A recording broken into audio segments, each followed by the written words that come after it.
Friends இன்னைக்கு வந்து வெளியே பாருங்க நல்லா மழை பெய்யுது. இந்த கிளைமேட்லையும் நேற்று மிஸ் பண்ணதை வந்து இன்னைக்கு கரெக்டாக வாங்கிட்டு வந்துட்டாங்க. அது என்னன்னு காட்டுறோம்.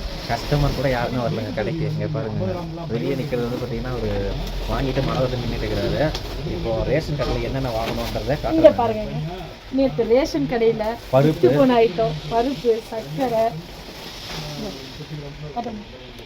அரிசி எல்லாத்தையும் கரெக்டாக வாங்கிட்டு வந்துட்டாங்க இன்னைக்கு. இப்போ அடுத்து வந்து பார்த்தீங்கன்னா இப்போ பசங்க வேற மழை பெய்யறதுனால வந்து ஸ்கூல் பசங்களை எப்படி கூப்பிட்டு வருதுன்னு தெரியல. நம்ம அது வேற ஒரே இதாக இருக்குது. காரில் தான் போய் கண்டிப்பாக போய் கூப்பிட்டு வரணும். கரெக்டு தானே? கண்டிப்பாக இன்னைக்கு காரில் தான் போய் ஆகணும். கண்டிப்பாக காரில் தானே போய் ஆகணும். இந்த மாதிரி கிளைமேட் வேறு தெரியல. இன்னைக்கு மழையே வரணும். அந்த காரில் போய் தான் ஆகணும். இப்போ இன்னைக்கு நம்மளோட சேல்ஸ் அப்போ எப்படி இருக்கும் மழை பெய்யறதுனால? நமக்கு மழை பெஞ்சாலே ஆல்மோஸ்ட் நம்ம கடைக்கு வந்து சேல்ஸ்ன்னு பார்த்தீங்கன்னா கொஞ்சம் வெஜிடபிள் ஆகட்டும், வேறு ஐட்டம் சமைக்கிற ஐட்டத்தை தவிர்த்து டீ சிகரெட்டு இதுக்கு மட்டும் கண்டிப்பாக சேல்ஸ் இருக்கும். சரி, இப்போ நமக்கு அடுத்து என்ன ஸ்டாக்கு டெலிவரி இன்னைக்கு என்ன வந்துச்சு? இன்னைக்கு ஸ்டாக் என்ன வந்துச்சு இன்னைக்கு நம்ம கடைக்கு? இன்னைக்கு ஸ்டாக்கு இன்னைக்கு காலையிலே வந்தது போட்ட பாருங்க. ஆர்டர் மாட்டில் வந்த உடனே 7000 rupees பில் வந்துருச்சு.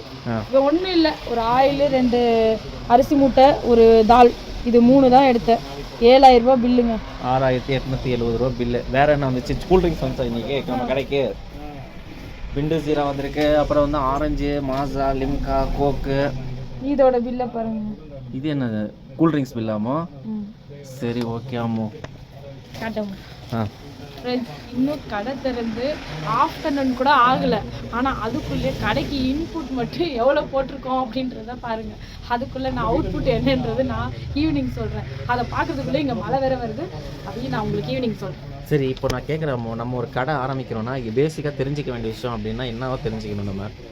இந்த பில்லெல்லாம் வருது இல்லமோ, இந்த இன்புட் என்ன அளவுக்கு வருது அதோட வேல்யூவேஷன் தெரிஞ்சாதாமோ நம்ம அவுட்புட் வந்து கண்டிப்பாக பண்ண முடியும். சரி, அதனால கண்டிப்பாக இந்த கேல்குலேஷன் வந்து கண்டிப்பாக தெரிஞ்சிருக்கணும். அப்போ தான் நீங்கள் வந்து இந்த கடை வச்சுருக்கிறதுக்கு வருது. சரி, யார்கிட்ட பை பண்ணால் கரெக்டாக இருக்கும்? இப்போ இந்த மாதிரி ஏஜென்சிக்காரங்க கிட்டயா இல்லை ஹோல்சேல் கடைக்காரங்க கிட்டயா யார்கிட்ட வாங்கினா பை பண்ணால் கரெக்டாக இருக்கும்? பை பண்ணுறது வந்து நீங்கள் ஏஜென்சி பை பண்ணும்போது ப்ராஃபிட் நிறைய இருக்கும். உங்களுக்கு ஏஜென்சி வந்து சரியாக உங்களுக்கு சப்ளை தரலைன்னும் போது நீங்கள் ஹோல்சேலில் தான் நீங்கள் பை பண்ணி ஆகணும். அதில் எந்த அளவுக்கு உங்களுக்கு ப்ராஃபிட் எடுக்க முடியும் அப்படின்றத நீங்கள் அவங்கக்கிட்ட கரெக்டான ரேட்டுக்கு பேசி கரெக்டாக வாங்கிக்கலாம். சரி, ஓகேங்க. இப்போ எல்லாம் தெரிஞ்சுக்கிட்டீங்க. இன்றைக்கி ரொம்ப கஷ்டமாக இருக்குது.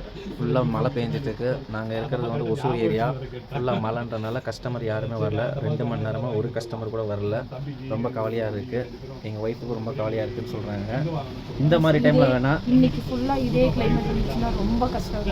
எங்கள் கடைக்கு உண்மையிலே சேல்ஸ் வந்து மழை வந்துச்சுன்னா ஆளுங்க வர முடியாது. இந்த டைம் வந்து டீ நல்லா ஓடும். டீ கடைக்காரங்க நல்லா ஓடும். அவங்க ஒரு பெஸ்ட்டாக பிளாக்குங்க நான் சொல்லிக்கிறது.